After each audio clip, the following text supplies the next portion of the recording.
Like Jeff Rowley came down here and the first thing he said was, I would have loved to have grown up at this skate park. Look, he couldn't believe how good it was. And I was like, it looks terrible.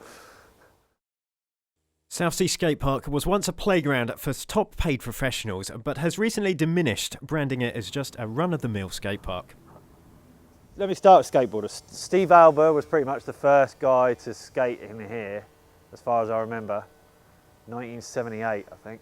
He went down the keel for the first time, kind of opened it. Chet Thomas was also one of the best skaters ever come down here, like killed the mini ramp pretty hard. And then, you know, the power team was obviously like the one people remember.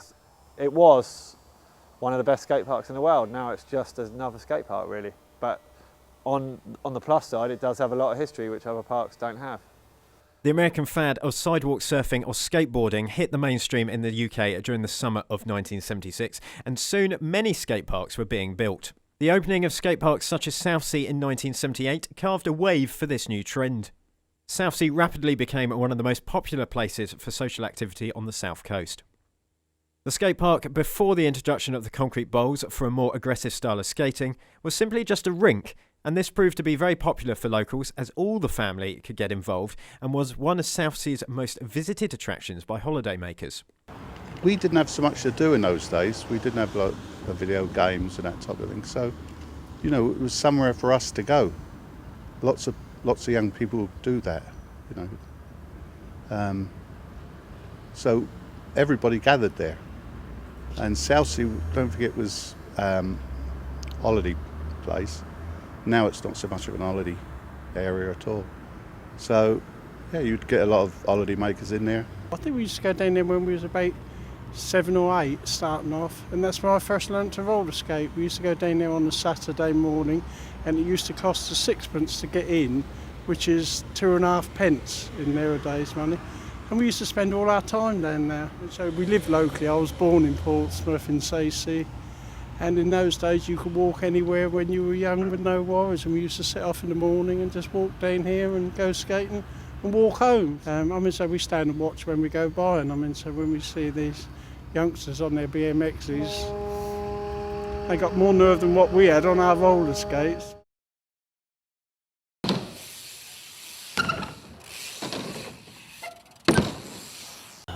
Well, I've been coming down here for about 10 years, and I've seen a lot of people come and go over those years. A lot of troubled kids. I believe the park's good for people who are getting into trouble. You know, like they come down here and it's a way to get away from everything that's going on outside. You know, I believe this place is for those in between kids. You know, like the ones who are into this and the ones who are into that. You know, this is the place for the ones that just don't know where they're going with things. You know, so it's a good time-consuming place. You know, where you can have a lot of fun. You know, it's a good scene down here. I really like it. You know, like I couldn't think of anything better. You know, I'm away at contests and I'm like, I just want to go down the park. You know, just hang out with my friends and ride Southsea. You know, so I get really stoked on coming back. Like when I've been away for a long time. So it's really good down here.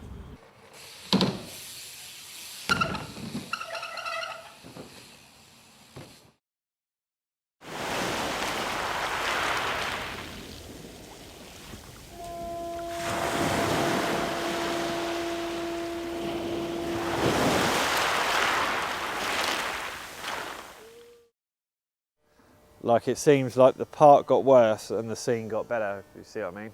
The skate park has introduced a new scene into Portsmouth and Southsea, which has had an effect on the local skate store. Board sells merchandise, equipment and clothes, and also helps support up-and-coming users of the park by offering sponsorships to aid their progression in skating. Nice one. Thank you very much, Steve. Yeah. Board is probably about a 5-minute skate from Southsea Skatepark. I guess it's just one long road from here to the common where Southsea Skatepark is. If, say Bournemouth, for instance, go to Bournemouth Skatepark. You'll have like the skateboarders in one corner, BMXers in one corner, and the rollerblades in the other corner, and none of them speak to each other. Southsea Skatepark's a bit different. Everyone kind of gets along. Speak to BMXers, the rollerbladers. So it has got a tight community. Within recent years, the skate park has come under the threat of closure because of problems with council funding. Many people were involved with the park and came together to support it and fight for its existence. I bet it's a lot more easier with Cody. Heavily involved in this was local skateboarder Cody Fraser-Kimpton, who found the skate park was a distraction from a life troubled with drugs.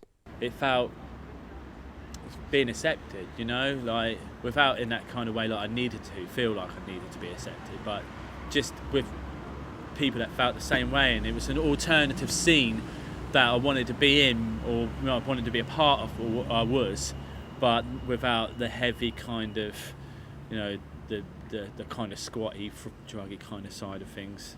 One trait of Southsea, you know, the skate park. The skate park made that connection, you know, where everybody knows each other, works with each other, or socially outside as well. That's that word, isn't it? Being belonged, community, and home, and you know, you got all those things. You know, I love it. I do love the skate park. You know.